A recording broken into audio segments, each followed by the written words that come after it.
Hello friends, welcome to Bala speaks YouTube channel. பார்த்துட்டு இல்லை என்ன பார்த்தா படம் தான், மலையாள படம் பார்த்து வந்தப்போ தான் ஐ நோபடி. ஐ அப்படின்னு பார்க்காதீங்க, ஐ நோபடி படம் பேர் ஐ நோபடி போடுது தேட்டரில் தான், சப்டைட்டிலில் போகுது. நான் மலையாளத்தை பார்த்தேன், தமிழ் டப்பாகி வந்திருக்கு.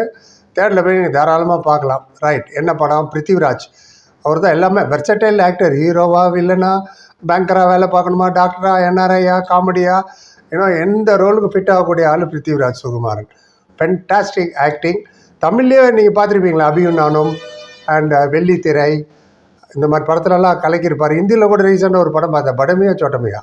ஆமாம், அக்ஷய்குமார் படம் நினைக்கிறேன், டைகர் ஷெராப் அதுலேயும் இருந்தார். அவர் தான் இதில் மெயின் ஹீரோ.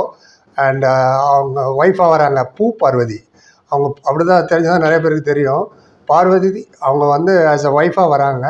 அவங்க தமிழ்லேயே பூன்ற படம், மரியான், ரீசெண்டாக வந்த தங்கலான், ரஞ்சித் படம், அதெல்லாம் இருந்தாங்க அவங்க. பிருத்திவிராஜ் எடுத்தோன்னே ஒரு பேங்க்கில் போய் உட்கார்றாரு. படம் இப்படி தான் ஸ்டார்ட் ஆகுது. அங்கே 3 பேர் முகமூடி போட்டு வந்து மணி ஈஸ்ட் மாதிரி 17 கோடி ரூபாய்க்கு உள்ள கோல்டு எல்லாத்தையும் திருட்டு போகும்போது இவரை மட்டும் ஹோஸ்டேஜாக மூஞ்சியை கவர் பண்ணி காரில் வச்சுட்டு போகிறாங்க. போலீஸ் தோத்திட்டே வருது. அவங்க நடு வழியில் விட்டுட்டு போயிடலான்னு ஒரு பிரிட்ஜுக்கிட்ட அவரை விட்டுட்டு போகிறாங்க. போகிற வழியில் தான் தெரியுது, ஐயோ அந்த பேட்ஜ் அந்த பையன் அவன் கையில் இருக்குது, அந்த பேட்ஜை எடுக்கணுன்னா ராங் சைடில் காரை ஓட்டிகிட்டு போகிறாங்க. அவனை திருப்பி பிடிக்க அதுக்குள்ளே ராங் சைடில் ஓட்டினா லாரியில் போது 3 பேர் அங்கேயே இறந்துடுறாங்க. பிருத்திவிராஜ் ஹாஸ்பிட்டலில் அட்மிட் பண்ணிடுறாங்க. அப்புறம் போலீஸ் இன்வெஸ்டிகேஷன் வருது. பிருத்திவிராஜ் பார்க்க ஹாஸ்பிட்டலுக்கு வராங்க அவங்க ஒய்ஃபு மீரான்ற கேரக்டரில் பார்வதி. அவங்க பேசும்போது ஸ்டார்டிங்லேயே தெரியுது இவங்களுக்குள்ள ஏதோ டிஃப்ரென்ஸ் ஆஃப் ஒப்பீனியனுக்கு 2 குழந்தை வேறு இருக்குது. அண்ட் திருஷ்யம் மாதிரி கதை அது மாதிரில சொல்கிற ஹஸ்பண்ட் ஒய்ஃபு 2 குழந்தை. போலீஸ் வந்தோன்னு அதான் கேட்குறாரு, நீ எதுக்கு அந்த பேங்க்குக்கு போன? ஃபர்ஸ்ட் ஆஃப் ஆல் உனக்கு பேங்க் அக்கௌண்ட் எங்கே இருக்குன்னு சொல்லுவார். இங்கே இருக்குது, அங்கே வேறு பேங்க் சொல்லுவார் அவருது அவங்க ஒய்ஃப். அப்போ நீ என்ன பண்ணிட்டு அந்த பேங்க்லன்னு அவர் சந்தேகத்தோடே பார்ப்பாங்க. அப்புறம் அவங்க ஒய்ஃப் வந்து ஜாமீனில் அவரை எடுத்துன்னு போயிடுவாங்க வெளில.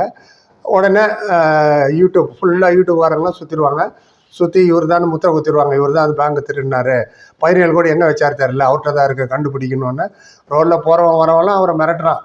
ஹீரோவை பிருத்திவிராஜ் பணத்தை எங்கே வச்சு எனக்கு 10,000 கோடி 20,000 உன் குழந்தை உயிரோட விட மாட்டேன் அப்படி இப்படிலாம் மிரட்டுறான். ஒரு கட்டத்துக்கு மேலே பிருத்திவிராஜாலும் முடியல, நான் எடுக்கலையா, சொன்னால் கேளுங்க, என்னை போட்டு அடிச்சிட்டாங்க பாருங்க அப்படின்னு முகத்தெல்லாம் காட்டுறாரு. நீ தான் இந்த கூட்டத்துக்கு தலைவன் அப்படின்ற மாதிரி சோஷியல் மீடியாவில் வந்து ஏகப்பட்ட யூடியூப் சேனல் வீட்டுள்ளலாம் வந்துடுறாங்க, பேங்க் உள்ள வந்துடுறாங்க, போலீஸ் ஸ்டேஷன் உள்ளே தான் வர முடியல. அதை நல்லா காட்டுறாங்க. ஓவர் போர்டு, ஒரு விஷயத்தை திரிச்சு பேசாதீங்க, உண்மைக்கு புறம்பாக பேசாதீங்க, ஒருத்தர் மேலே தேவையில்லாமல் பட்டம் கட்டாதீங்கன்றதை நம்மளெல்லாம் காமிச்சிருக்காங்க. அதில் அந்த யூடியூபர்ஸை வச்சு ஏகப்பட்ட யூடியூப் சேனல்ஸ் வருது, மெயின் ஸ்ட்ரீமையும் காட்டுறாங்க. அவர் சொல்கிறார், நான் இன்னசென்ட் நான் இன்னும் எப்படி தான் ப்ரூவ் பண்ணுறதுன்னு. 17 கோடி எதுன்னு வந்து கூட நீ தான் இன்னசென்ட் ஒத்துக்கிறேன்ற மாதிரி நிறைய போலீஸ் ஸ்டேஷனில் சொல்லுவாங்க. ஒரு டயலாக் ரொம்ப நல்லா இருந்தது. அதில் போலீஸ் ஸ்டேஷனில் பிருத்திவிராஜை வச்சுட்டு ஒரு போலீஸ் சொல்லுவார், ஃபுட் செயின் கேள்விப்பட்டிருக்கல, ஃபுட்டு எப்படி ரெடி ஆகி ஸ்விக்கி ஜொமேட்டோலாம் வீட்டில் கொண்டு வந்து கொடுக்குறாங்களே, அந்த ஃபுட் செயின் மாதிரி தான் வாழ்க்கையும். அப்படி தான் வெட்டுக்கிளி வந்து புல்லை திங்கும், அந்த வெட்டுக்கிளியை தவளை திங்கும், அந்த தவளையை பாம்பு திங்கும், அந்த பாம்பை பருந்து தின்னும். இதுதான் வாழ்க்கை. அண்ட் கேட்க சிம்பிளாக இருக்குல்ல, நான் சொல்கிறேன் இதை அப்படி நினைக்காதீங்க. அங்கே தான் வைக்கிறாங்க ட்விஸ்ட்டு. அதுக்கப்புறம் தான் இவர் மாறுறாரு செகண்ட் ஹாஃபில். இது நம்ம அமைதியாக இன்னசென்ட்டாக போனாலாம் வேலைக்கு ஆகாதுன்னு அடி மேலே அடி, சண்டை மேலே சண்டை. நெட் இஃபெக்டாக என்ன சொல்கிறாரு அந்த போலீஸ்னால், நல்ல போலீஸு, அதில் கெட்ட போலீஸும் இருக்கார். அவரும் ஒருத்தர் இன்வால்வ் இந்த பேங்க் ராபரியில்.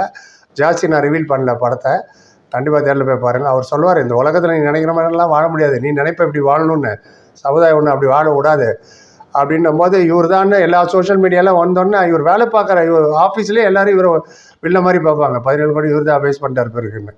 மளிகை கடைக்கு போவார், அங்கே கேட்பார் எங்கே வச்சுருக்க 17 கோடி.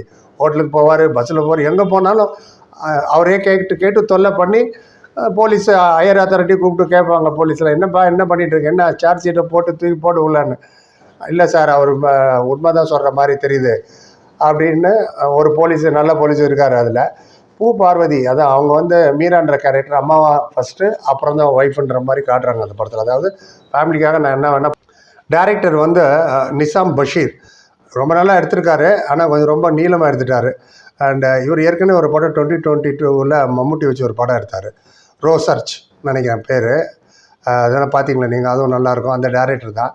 கேமராமேனு தான் நிறைய வேலை. தினேஷ், அவர் aerial shot, car chase, road chase, பிரிட்ஜில் சேஸு, அங்கே போயிட்டு இங்கே போயிட்டு அமக்களை படுத்திட்டார் அவர் கேமராவில்.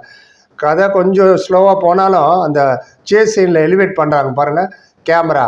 பிரமாதமாக. அதே மாதிரி சவுண்ட் டிசைனும் நிக்சன் ஜார்ஜ் அவர் பேர். அவர் ஜென்யூனாக டென்ஷனை ஏற்படுத்துகிறார். பார்க்குற ஆடியன்ஸுக்கே டென்ஷன் தொத்திக்குது. ஐயோ மாட்டி போகிற அவர் பிடிச்சிடுவாங்களா, எங்கே தான் போச்சு அந்த நகை 17 கோடி எங்கே வச்சு. அப்புறம் அந்த பிரியா ரஜினி நடித்த பிரியா படத்தில் அப்படி தான் கண்ணெல்லாம் கட்டி கூப்பிட்டு போவாங்க. அப்படி இங்கே பெல்லு கட்டிகிட்டே போவார் ரஜினி தேடிட்டு ஸ்ரீதேவியை. அந்த மாதிரி அந்த நகையை தேடிட்டு போவார். ஒரு கரண்ட் போலீஸ்காரர் கூட காரில் உட்காந்து அந்த சீன் ரொம்ப நல்லா இருந்தது. அண்ட் எந்த இடத்துல இருக்குன்னு அந்த 2 குழந்தையும் அவங்க வளர்க்குற விதமும் நல்லா இருந்தது. திருஷு மாதிரி அவங்களும் இன்டராகேட் பண்ணும்போது நல்லா பேசுவாங்க மூத்த பொண்ணு. இதெல்லாம் சம குட் மோமெண்ட். அந்த போலீஸ் சொன்ன டைலாக், ஃப்ராகு ஸ்னேக்கு அந்த டைலாக் ஆகட்டும்.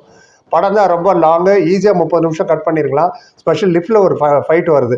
இவர் வீட்டில் தான் படம் வச்சுருப்பான்னு செக்யூரிட்டி கார்டோ ஒரு செக்யூரிட்டி லேடி கார்டோ வந்து திருட வராங்க. அப்போ ஒரு ஃபைட்டு லிஃப்ட்டில் 15 நிமிஷம் கண்ணு மூடி கட் பண்ணி தூக்கி போட்டுருந்துருக்குது. மணி ஈஸ்ட் மாதிரி தான் காட்டுறாங்க, பேங்க் ஈஸ்ட் எடுத்தோன்னே. அதுதான் மெயின் சப்ஜெக்ட். ஆனால் அதை அண்டர் குக்டு மாதிரி தான் இருந்தது. ரொம்ப டீட்டெயிலிங்காக போவே இல்லை. ஜஸ்ட் ஒரு 5 மினிட்ஸ் காட்டுறாங்க. பாக்கி 2.25 மணி நேரம் சேஸ் தான். அதை இன்னும் கொஞ்சம் நாள் எலிவேட். ஏன்னா மலையாள படத்தில் இந்த மாதிரிலாம் அவ்வளோ வந்ததில்லை. பேங்க்கு திருடுறது, கொள்ளடிக்கிறது, அவங்கள சேஸ் பண்ணுறதெல்லாம். ஸோ அந்த இடத்த இன்னும் கொஞ்சம் டீப்பாக போயிருந்தான்னு தோணுச்சு எனக்கு. ஸ்டார்டிங்கில் எடுத்தோன்னே இந்த ஹீரோயை அந்த பேங்க்குக்கு வந்தாருன்றதுக்கு ஒரு சஸ்பென்ஸு ரொம்ப நாள் அந்த சஸ்பென்ஸு. அவர் அங்கே வந்ததுனால தான் இந்த மணிஸ்ட் முகமுடிக்காரங்க வந்தாங்க, இவர் ஓசேஜாக எடுத்துகிட்டு போனாங்க, கூட்டிகிட்டு போனாங்க. ஸோ அந்த சஸ்பென்ஸ் நல்லா இருந்தது. ஸோ நோபடி அந்த படத்தை பார்த்துட்டு வந்துட்டேன். நீங்கள் தான் சொல்லணும். எதுவாக இருந்தாலும் கமெண்ட்டில் சொல்லுங்கள், எல்லாத்துக்கும் பதில் சொல்கிறோம். ஒரே பார்த்து நன்றி. Like, comment, share, subscribe. Thank you so much.